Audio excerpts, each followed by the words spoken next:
This is an extension of the 7-part series I posted on using the Socratic Method with Christian Proselytizers.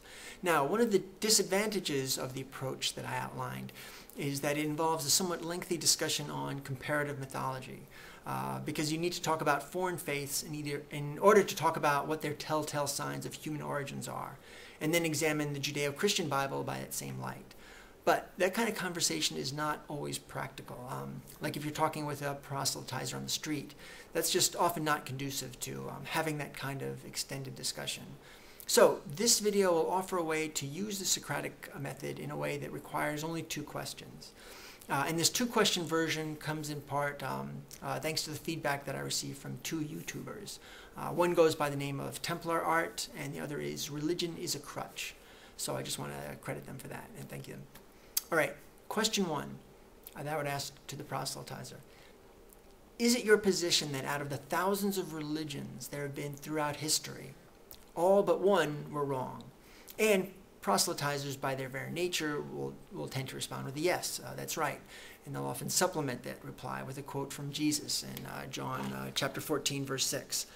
I am the way, the truth, and the life. No man comes to the Father but by me.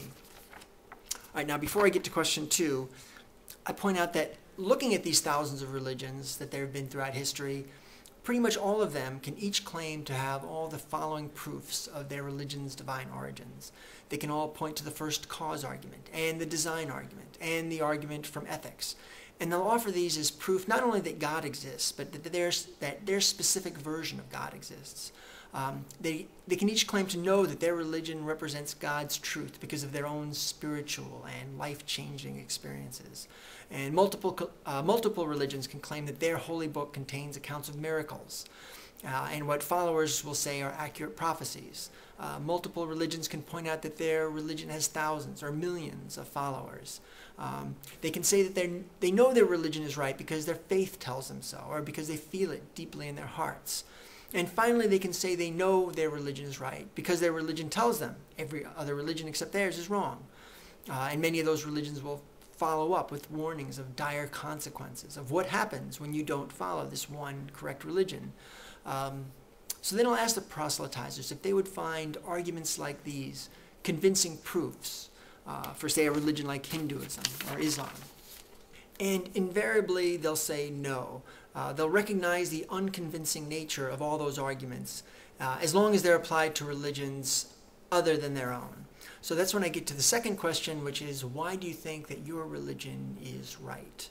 So by posing the question this way, along with the supplemental details, proselytizers have a much more difficult time defending their religion with arguments like the first cause and the argument from intelligent design and from ethics, and because of their own spiritual and life-changing experiences, or their accounts of miracles, or what followers say are claims of accurate prophecies, or that the religion must be true because it has millions of followers, or because their faith tells them so, or because their holy book tells them so. Because just a minute ago they said that none of these arguments are adequate enough for claiming that a religion must be true. Now, the skilled Christian apologist can, of course, give reasons for why Christianity is the exception. I personally have never been able to stump the skilled Christian apologist. It's just that they offer reasons that are rationalizations, rather, that I find totally flawed and totally unconvincing.